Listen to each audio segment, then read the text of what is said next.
The distant, savage lair from which the wind was rushing was the sea, and that small bundle of shivers, growing afraid of it all and beginning to cry, was Pip. "Hold your noise!" cried a terrible voice, as a man started up from the graves at the side of the church porch. "Keep still, you little devil, or I'll cut your throat." This is the beginning of Great Expectations by Charles Dickens, and our first introduction to his hero Pip and the convict Magwitch.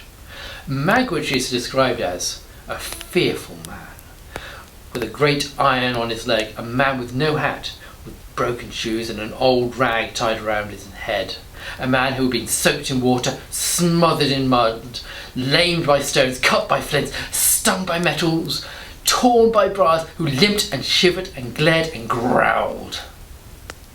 Magwitch had got into this terrible state because he had just escaped from one of the prison hulks that were moored not far from Pip's home. The prison hulks had been first established in 1776 when the American War of Independence made it impossible to transport any more criminals to America.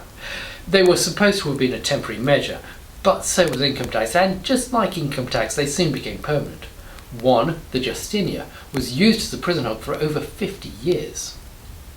The 9 vessels sent around the old Bellerophon housed 3,000 prisoners between them. In 1826, one of these hulks was set aside exclusively to hold boys under 14, who had previously had to live amongst the adult prisoners. This was not the only hulk set aside for young offenders. There were 300 boys on board the Euryalus at Chatham. To modern ears this might sound harsh, and it was, but the justice system of the time was harsh. The year after Queen Victoria was born, a boy of 15 was hanged at Newgate. But there were some glimmers of reform. As far back as 1788, the Philanthropic Society had begun what would grow into the reformatory movement. They had hired 3 cottages at Hackney, then a village just outside London, to receive children upon their release from prison. It was at the beginning of Queen Victoria's reign that these reform movements really got going. A special prison was set up at Pankhurst for young offenders. Then in 1854, Palmerston got an act through Parliament to set up reformatory schools. When the reformatories came into active operation in 1856, there were 13,981 people under the age of 16 imprisoned in England, which reduced dramatically as they were moved out of prisons and into reformatories. The object of all of the reformatories was, as their name suggests, reform. They were to create decent citizens out of children who had committed a crime. Children up to the age of 16 could be sent to one if they had been convicted of an offence punishable by penal servitude or imprisonment. Most reformatories would have been hard to tell apart from a prison from the outside, but one, the Akbar, was a bit different. This was set up by the Liverpool Juvenile Reformatory Association. All reformatories were run by charities like this one.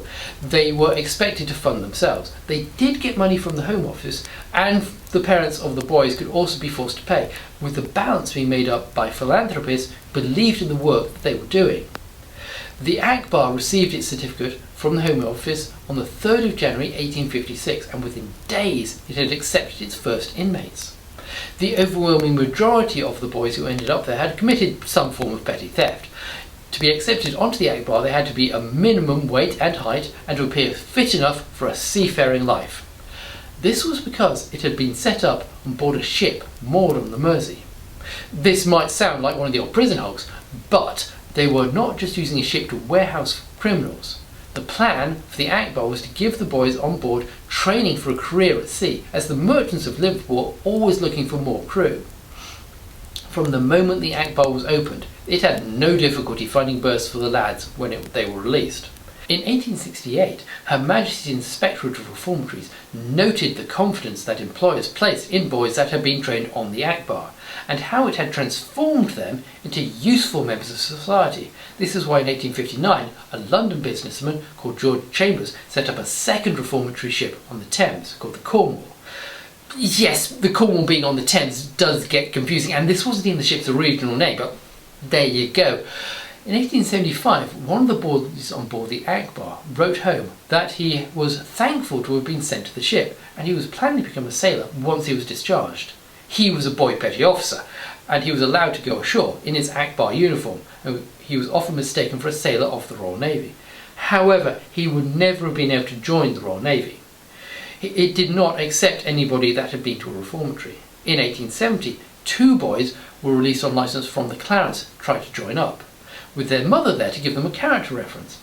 When they were discovered, they were sent back to the Clarence for another 2 years, and their mother was sentenced to 7 days in prison. The Clarence was the final reformatory ship to receive its certificate. She was moored just next door to the Akbar on the Mersey on the 15th of August 1864 as a Catholic reformatory. The regime on board the Clarence is often said to be easier than that on board the Akbar, but as she was set on fire in 1884, this might not have been a good thing. Nobody was hurt, but she burned down to the waterline and the boys were evacuated ashore. The fire was later discovered to have been planned by a cabal of 7 of the inmates who ended up getting 10-year prison sentences for their crime. They thought that if they burned the ship down, it would be easier for them to escape. They were proved right, as a few days later 14 of the boys escaped. 1 was caught immediately, with the others slipping away into the woods where they could hide until they found something less conspicuous to wear than their sailors' uniforms. Then, a few days later, 17 boys disappeared while exercising in a nearby field. The ship was replaced and the remaining boys put back on board, but the unrest continued. In 1886, the boys mutinied. They broke into the armoury and took control of the ship. However, if they'd been hoping to sail off to the Caribbean to begin new lives as pirates, they would be disappointed. Their officers regained control and 13 of the ringleaders were arrested. The boys on the neighbouring Akbar must have seen this happen, and next year they too mutinied. They overpowered their officers and took control of the ship for 5 hours, with some trying to row ashore in the ship's boats. This was not the first escape attempt from the Akbar. There had been 2 previous attempts in 1884. The first pair got help from a farm labourer, who was fined for his trouble. The second pair managed to steal some clothes to replace their uniforms without any help. They still didn't get very far, and when they were caught, they were sentenced to 18 months in prison. Then, in 1889, the Clarence burned down again. The first time the Clarence had burned, she had burned for 2 days. This time, she was gone within 5 hours of the first smoke being detected. There were 235 boys on board, as well as their officers, the captain's family, and the Bishop of Shrewsbury, who was staying on board so that he could perform a confirmation ceremony the next day. It was just about 1 a.m. when smoke was detected by one of the instructors. He woke up the boy petty officers, who in turn woke up the rest of the inmates, and had them fall in. They were all being drilled in case of what to do in case of a fire, because of the loss of the previous Clarence. They worked the pumps and poured tons of water onto the flames, but it was no use. The steamers Firefly and Mersey came alongside and the order was given to evacuate. Captain Young was the last to leave. Nobody died in the blaze, but it was close.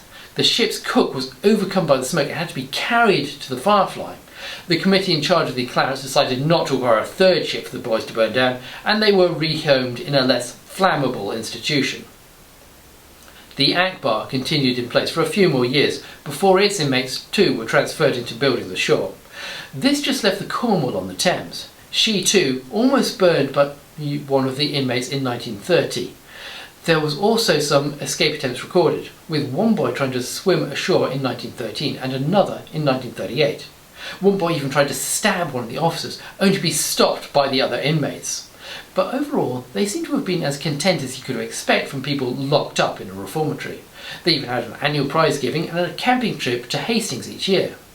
They were certainly better off than the lads in what would by then have become the Akbar Nautical School. A scandal erupted around the school in 1910, with allegations that the boys were gagged and publicly beaten. If you really want all the gory details of this scandal, I have included all the sources for this video on our website, and the link is in the description.